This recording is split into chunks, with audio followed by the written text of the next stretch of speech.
Tiempo. Mm. Ok. Estamos tres. Bueno, vamos a grabar la sesión. Bueno, la estamos grabando, de hecho. Me comentaban la vez pasada que era más cómodo para ustedes que se grabara la sesión y subirla a la plataforma de Schoology y también que se las dejara disponible en YouTube. YouTube, ¿cierto? Sí la pudieron checar porque así fue como le hice, la guardé de las dos formas, les dejé ya Los links. el video en la plataforma, pero también lo subí a YouTube y les mandé la liga. ¿Sí lo pudieron checar? No. Bueno, solo para confirmar. No es que desconfíe de ustedes, pero entonces les voy a hacer algunas preguntillas. ¿Cuáles son los procedimientos aplicables para el control del efectivo? ¿Alguien lo recuerda? El arqueo de caja, Ajá. ¿Cuál otro?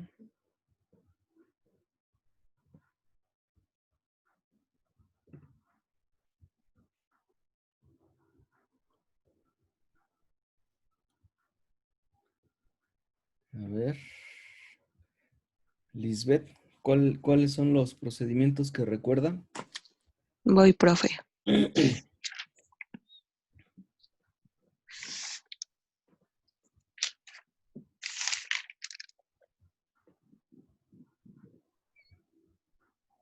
El procedimiento del arqueo de caja, Ese era uno, confirmación bancaria, dos, conciliación de ¿De saldos, saldos? tres, estudio de análisis de Cor- movimientos, cuatro, Corte de corte de ingresos y ingresos y egresos. gastos, cinco, y evaluación de monedas extranjeras y metales preciosos Metales preciosos. amonedados. la moneda dos, seis, correcto. Ahora explíqueme el arqueo de caja. No es cierto. Vamos a seguir en esta parte, gracias. De nada, profe. Bueno, el primero, recapitulando, para que ahí tomen nota o ya se los vayan aprendiendo.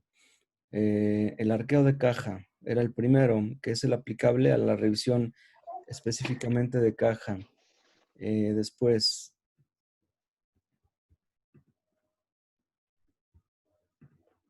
aplicables a la revisión de equivalentes de efectivo son la confirmación bancaria y la conciliación de saldos. Eh, por último, los aplicables a ambas cuentas son el estudio y análisis de la cuenta, corte de ingresos y egresos y evaluación de monedas extranjeras y metales preciosos amonedados. ¿Sí? Es sobre lo que vamos a ir trabajando. Como les decía, este es un procedimiento. Perdón, les comentaba al principio que pues sigo, bueno, ahorita estoy un poco peor de lo habitual de la garganta. Disculpen si por ahí me la tengo que estar aclarando. Entonces, es el procedimiento que tal vez tiene más, más herramientas por la complejidad del mismo, porque es lo más común que se maneja en casi todas las organizaciones, si no es que en todas. Algunas, como política, actualmente ya prohibieron internamente el manejo de efectivo, pero algunas otras, por la operación misma, no es posible evitar el manejo de efectivo. ¿Cómo lo han ido mitigando muchas organizaciones con el tiempo? Con el uso del plástico. Si se dan cuenta también, hacen muchas promociones en las tiendas departamentales, por ejemplo, les invitan sutilmente a usar plásticos con promociones, con tarjetas. Actualmente yo creo que es el momento en que es más fácil conseguir una tarjeta que en otra época. El problema con eso, y bueno, no es tema que tengamos que ver, pero sí es una consecuencia que llega a haber un alto endeudamiento porque muchas veces la gente no tiene la solvencia adecuada, toma tarjetas, se endeuda y después ya no tiene para pagar. Pero bueno, esa es otra historia. Entonces, es una forma en la que se ha buscado mitigar el manejo del efectivo. Sin embargo, como les comentaba, por la misma operación no es posible hacerlo al 100%.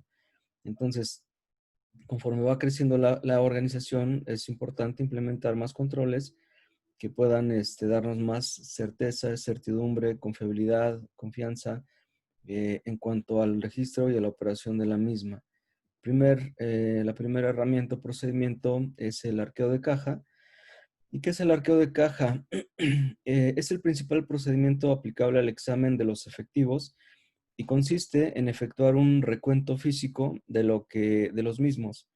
De lo que haya en ese momento en la caja se va a verificar. Ya lo hemos venido hablando, ya prácticamente solo lo vamos a reafirmar en esta yo creo que no, en esta sesión terminaremos por lo menos el arqueo de caja, veremos si es posible ver uno o dos más de los procedimientos que tenemos. Llevar a cabo un arqueo debe tenerse en cuenta, perdón, al llevar a cabo un arqueo deben tenerse en cuenta las siguientes recomendaciones. Cuando existan varios fondos u otra clase de valores de fácil realización, incluso las cobranzas del día, conviene establecer un control simultáneo de todos ellos, ya sea arqueándolos al mismo tiempo o suspendiendo sucesivamente las operaciones de los que se vayan revisando. Esto es principalmente en cuestiones de auditoría. Se pueden arquear en cualquier momento, pero si son varios los fondos y hay una revisión en una organización, ¿qué es lo que pasa?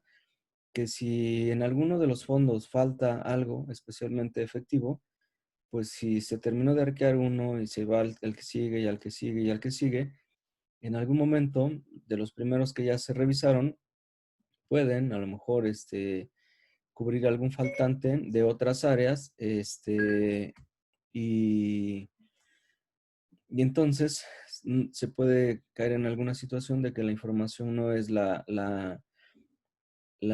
más veraz. El siguiente.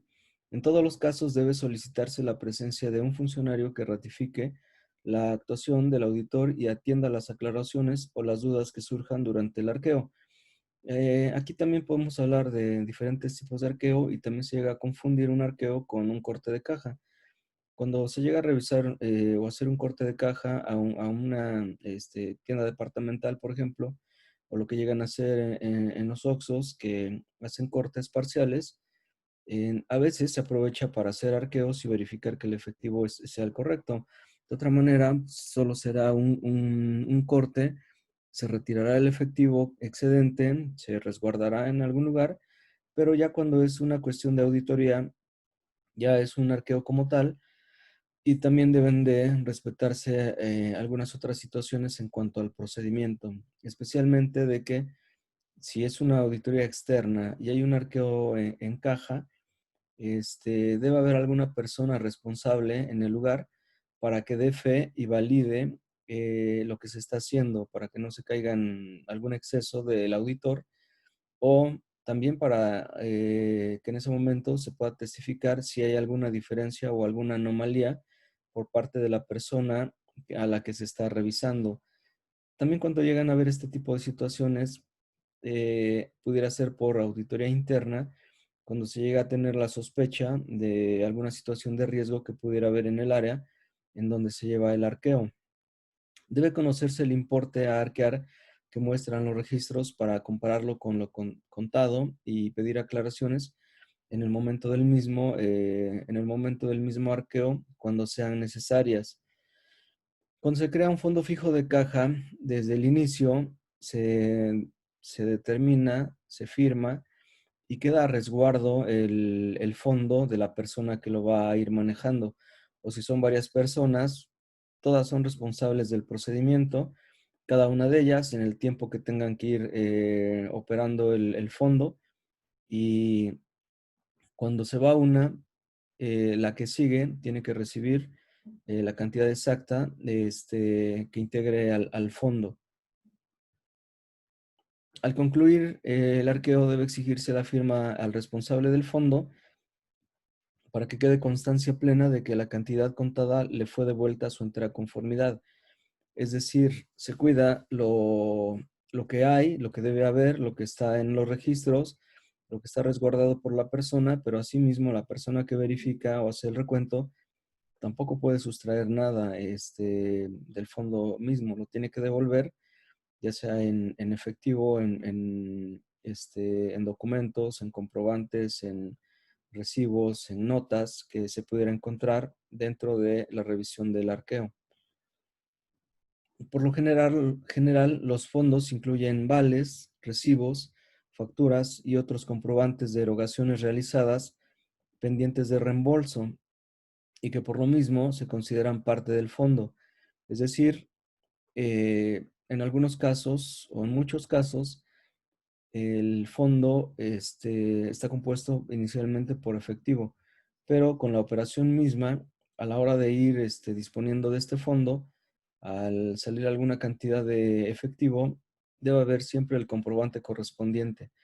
Y estos comprobantes pueden ser por compras menores, normalmente para esto son los fondos en algunas empresas, para compras menores o imprevistas. A la hora de sacar el dinero, debe haber siempre un comprobante.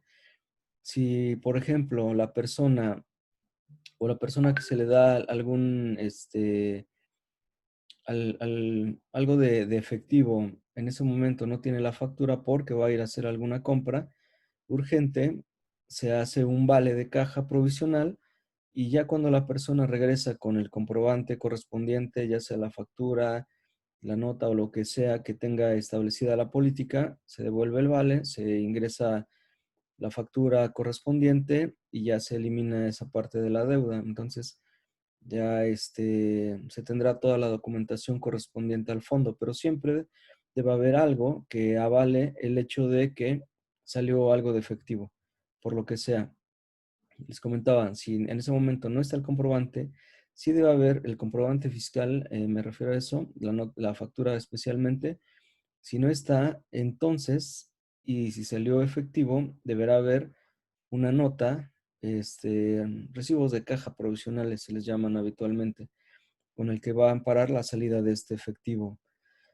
En estos casos, el auditor debe tener cuidado de cerciorarse de la autenticidad de dichos comprobantes, vigilando que sean de fecha reciente, que estén debidamente autorizados para su pago, que sean por importes razonables al fondo y que su pago esté definido en los objetos del fondo relativo, es decir, que el fondo se haya creado para esos pagos y para este propósito. Dentro de esto, algunas veces también por falta de control, por descuido especialmente, se pueden dar los casos que se tengan ahí notas de mucho tiempo. Esto tiene repercusiones fiscales especialmente. ¿Por qué? Porque a la hora de aplicarlos en la contabilidad, es posible que los comprobantes por el tiempo ya no sean, o la misma área de contabilidad tenga políticas en donde nos pueda decir que después de cierto tiempo los comprobantes no se recibirán. Tendrá varias repercusiones, especialmente para la persona que maneja el fondo, porque en algún momento se le pueden rechazar y hasta obligar a la persona a que reponga ese efectivo por falta de un control adecuado. Verificar que sean los adecuados. En algunos casos también basta con tener una nota simple. Eh, ¿qué, qué repercusión pudiera tener con esto? A ver, que nos ayude ahorita Sandra. Si en una empresa el comprobante de un gasto no reúne requisitos fiscales y es una nota simple, ¿qué repercusiones tiene para la empresa? Yo creo que afectaría todo lo que viene siendo o relacione al dinero, ¿no? Lo que viene siendo financiero. Entre lo que viene siendo, no sé, no coincidía los estados financieros y, y principalmente repercutiría o caería el peso sobre la persona que hizo ese documento, ¿no? De acuerdo. Gracias, Sandra. La repercusión principal es que el documento no sea deducible. A veces no le dan mucha importancia dependiendo del tamaño de la organización y aplicando un principio o una norma de información en donde el criterio sea la importancia relativa por el volumen de operaciones. Tal vez si tiene por ahí una nota de 200 pesos no le afecte tanto a la organización. Sin embargo, si es una organización muy cuidadosa en cuanto a su operación, le va a dar importancia desde el comprobante más sencillo o de pago mínimo hasta una factura por montos mayores. Entonces, deberá siempre tener el comprobante deducible que corresponda. Esa es la parte de la repercusión, especialmente fiscal, que posiblemente si se tiene una mala política, se acepte cualquier tipo de documento, pero si esto lo sumamos en volumen durante todo el año, entonces sí podrán llegar a acumularse cantidades importantes. ¿Qué otra cosa decía por acá? Que los importes sean razonables de acuerdo a lo que para lo que fue creado y definido. Por ejemplo, si hay un fondo fijo pequeño, de, habitualmente se maneja de 2,000 pesos en empresas muy, muy pequeñitas, pero puede ser hasta de 20,000, 50,000, 100,000 pesos, la cantidad que establezca la organización de acuerdo a su tamaño y de acuerdo a su operación y de acuerdo a su política. Pero imaginen que el fondo es de 50,000 pesos y resulta que la persona que está ahí recibe una factura por 50,000 pesos.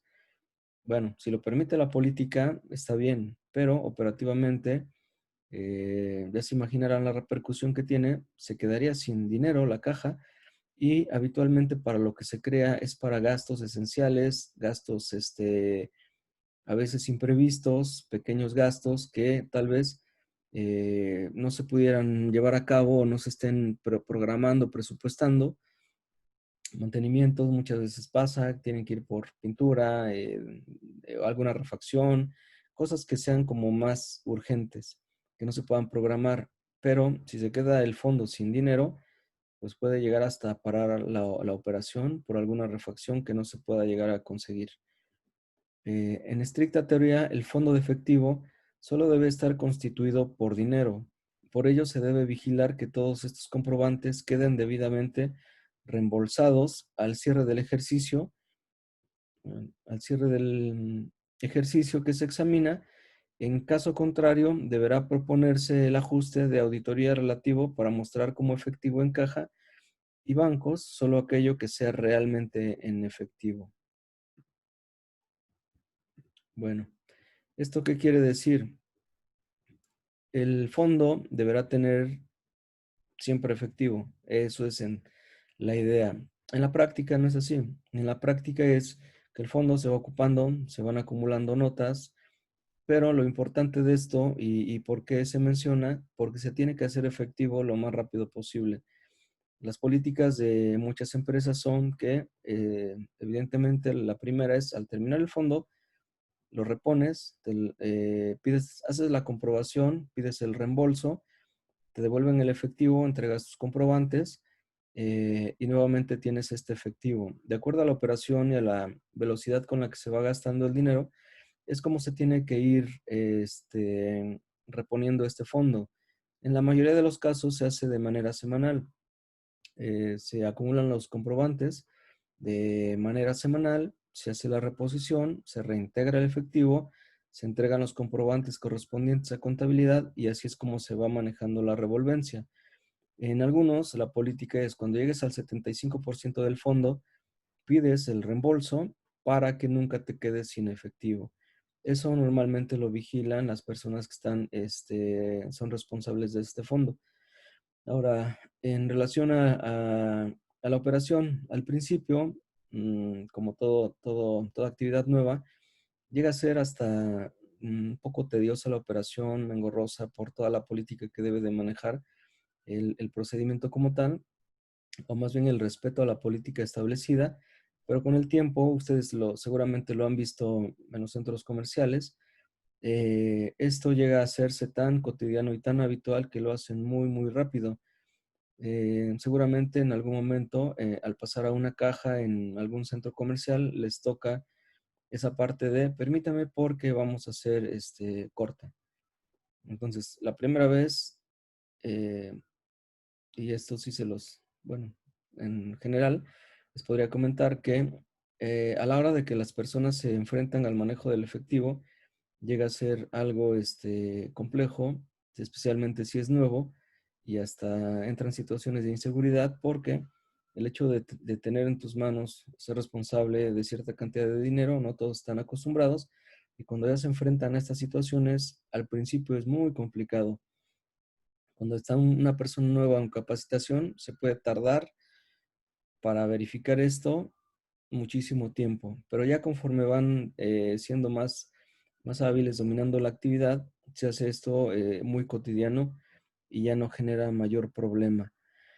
En el caso de que el arqueo se determinen diferencias entre lo contado físicamente y el saldo según libros, esta debe hacerse del conocimiento inmediato de un funcionario de jerarquía y en conjunto proceder a su aclaración.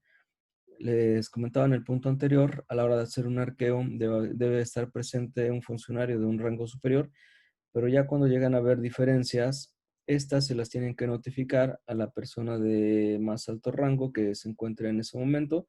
No quiere decir que le tienen que hablar al accionista o al socio, al que en ese caso indique el procedimiento, que será la persona a la que le reporta quien maneje el fondo.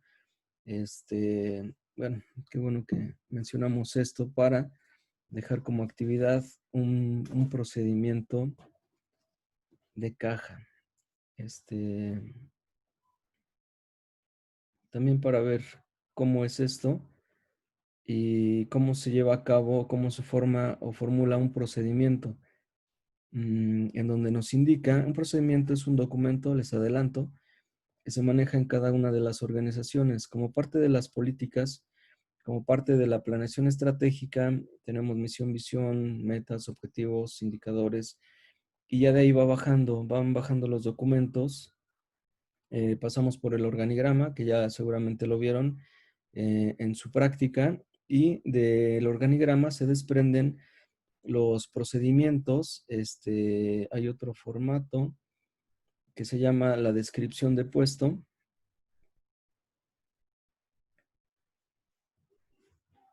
en donde nos indica específicamente las actividades que va a llevar a cabo cada una de las personas que forman parte de la organización. Esto se hace, como les decía, partiendo del organigrama. En el organigrama encontramos a todas las áreas y a todas las personas que están en la misma organización.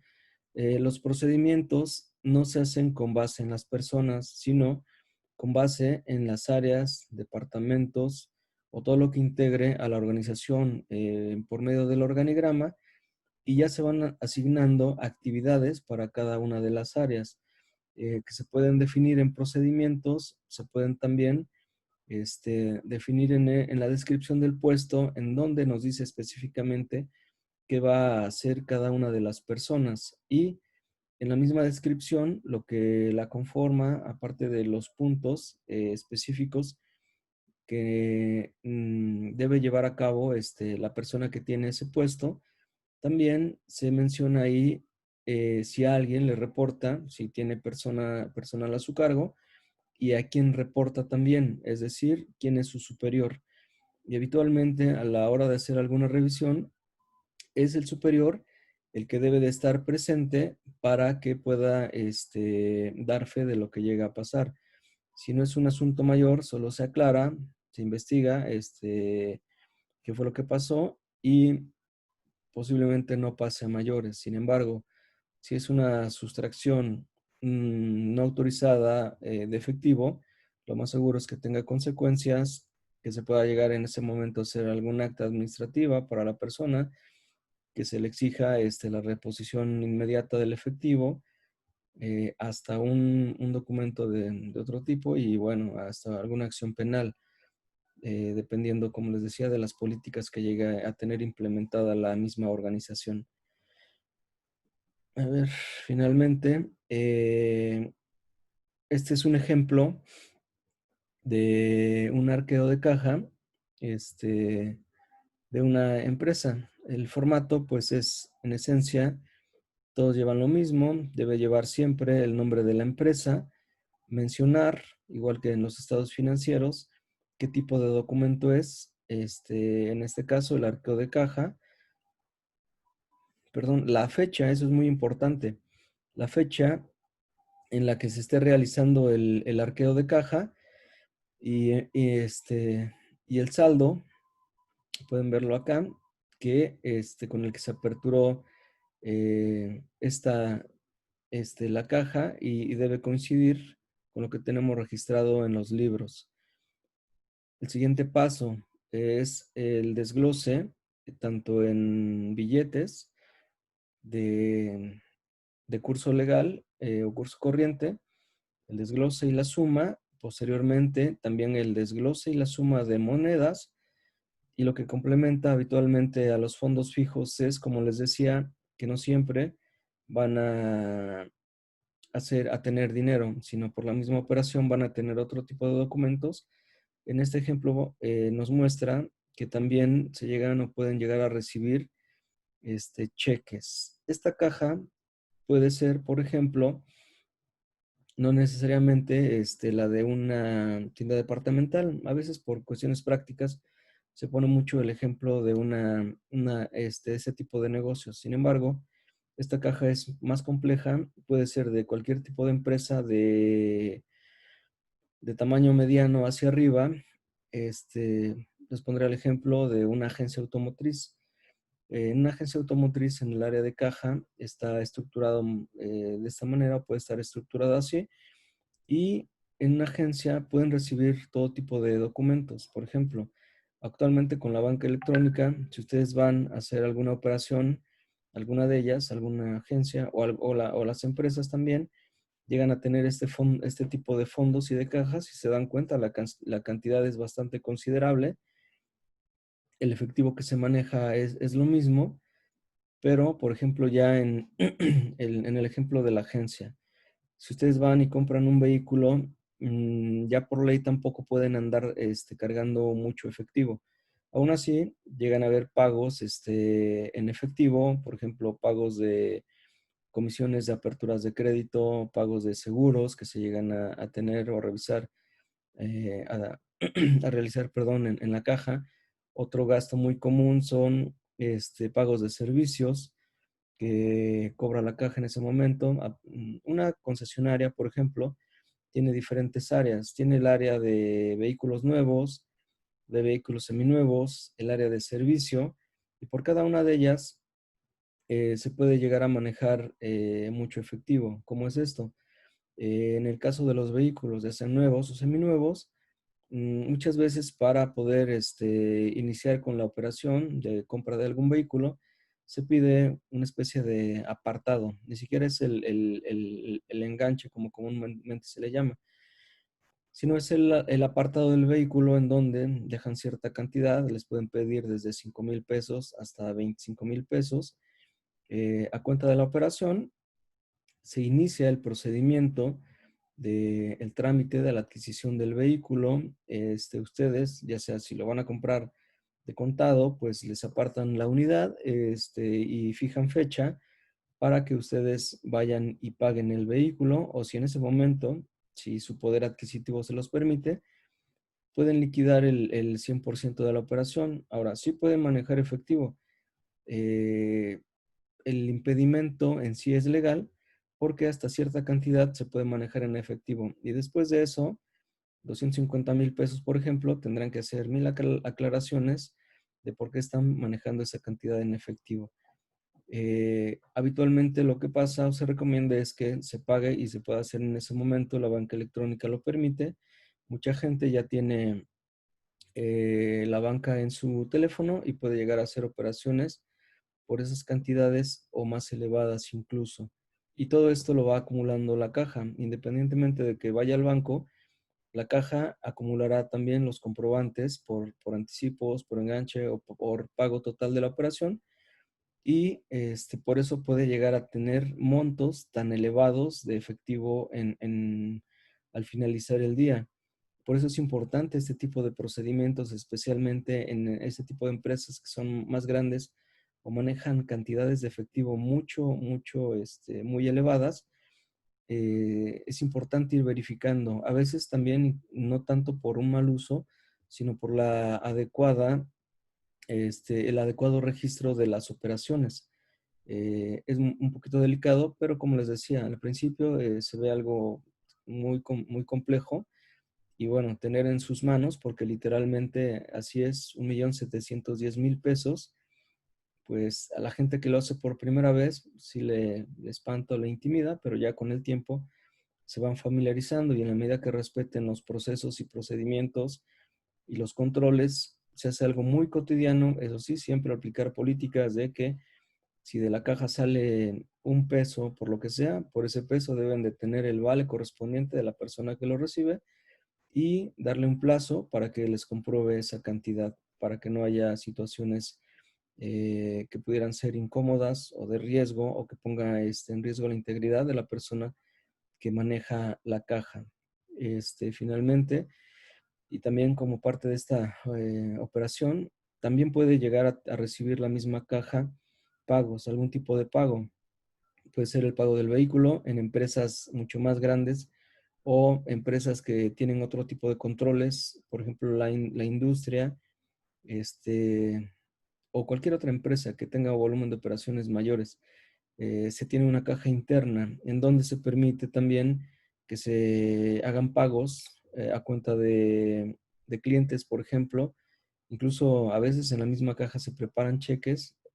La parte de la segregación de funciones o que no esté todo el control en la persona solamente va a elaborar el documento y posteriormente pasará a firma y autorización a otras áreas.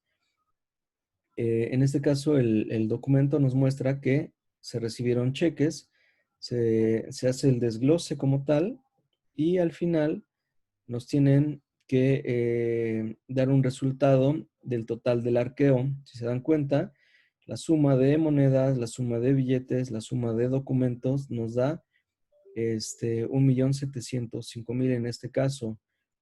¿Coincide o no coincide con lo que originalmente en libro registramos acá? Ruth, si me fueron siguiendo. Sí, bueno, pues ahí se ve que falta un faltante. Entonces, pues yo creo que es más fácil determinar siempre con el arqueo, ya que pues tenemos todas las denominaciones, tanto de billetes como de monedas, cheques, y debe de coincidir, como usted lo menciona, con los libros. Pero en este caso, por ejemplo, ahí, al hacer el arqueo, hay un faltante. Es correcto. Muy bien, estaban muy atentos, seguramente todos. En el caso que estamos presentando acá, hay un sobrante, igual aplicando algún principio de importancia relativa o alguna política interna de la empresa por el monto, pudiera ser no tan considerable y entonces lo más que pudiera llegar a pasar es que se hace, de todos modos, se tienen que levantar cédulas, actas, las actas necesarias para que la persona explique, aclare o reponga esta cantidad. En algunos casos, como les decía, si la diferencia llega a ser no tan considerable, lo más que llega a pasar es que en ese momento se reponga. Si el valor es un poco mayor, eh, se le puede descontar vía nómina a la persona, pero si ya el importe excede de cualquier monto establecido en la misma política que hubiera en la empresa, pues ya se pueden tomar acciones legales, de despidos, de denuncias, de la persona por sustracción de efectivo. Conforme va aumentando el tamaño de la organización, las consecuencias pueden llegar a ser más graves. En el caso de los Oxxos, me parece que lo que les exigen o les piden pues, es que el mismo personal reponga el faltante y ya siguen trabajando sin mayor problema. Pero así se va comportando de acuerdo a cómo va creciendo la organización. La importancia de la diferencia es determinante en la actitud que debe asumir el auditor. En todo caso, debe informarse a la directiva y comunicar las explicaciones relativas recibidas.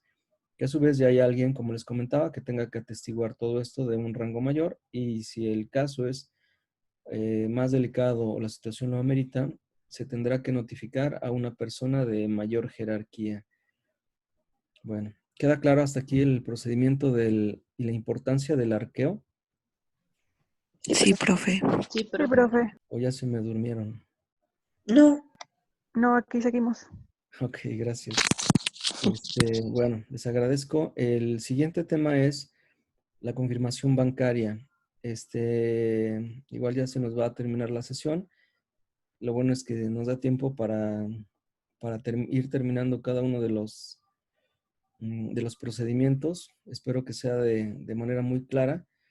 Los siguientes son un poco más cortitos, o buscaré que los cubramos en una, o igual y el lunes hacemos dos como la vez pasada, para que avancemos un poquito más rápido y también podamos seguir tocando los siguientes procedimientos que marca el programa. Les decía, considero que vamos a buen tiempo.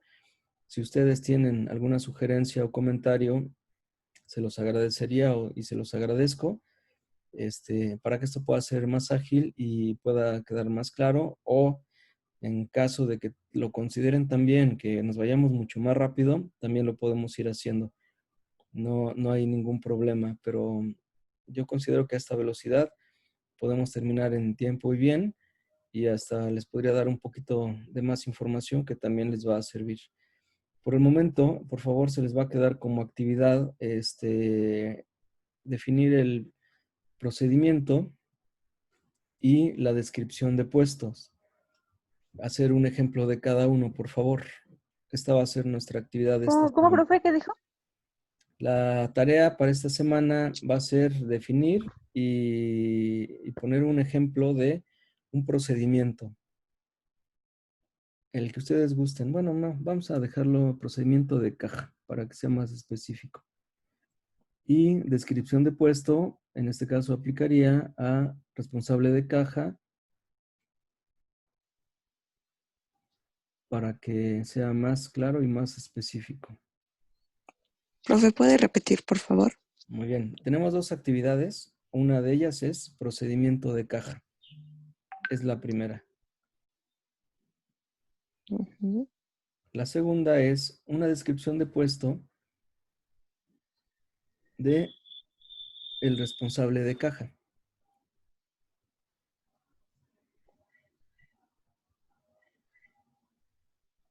Ok.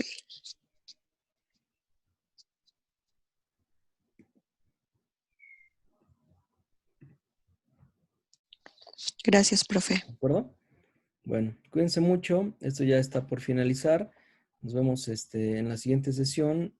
Y bueno, que tengan un excelente fin de semana. Nos estamos viendo. Gracias, hasta luego. Gracias, Profe, profe. Hasta igualmente, luego. hasta Bonito luego. día. Hasta luego.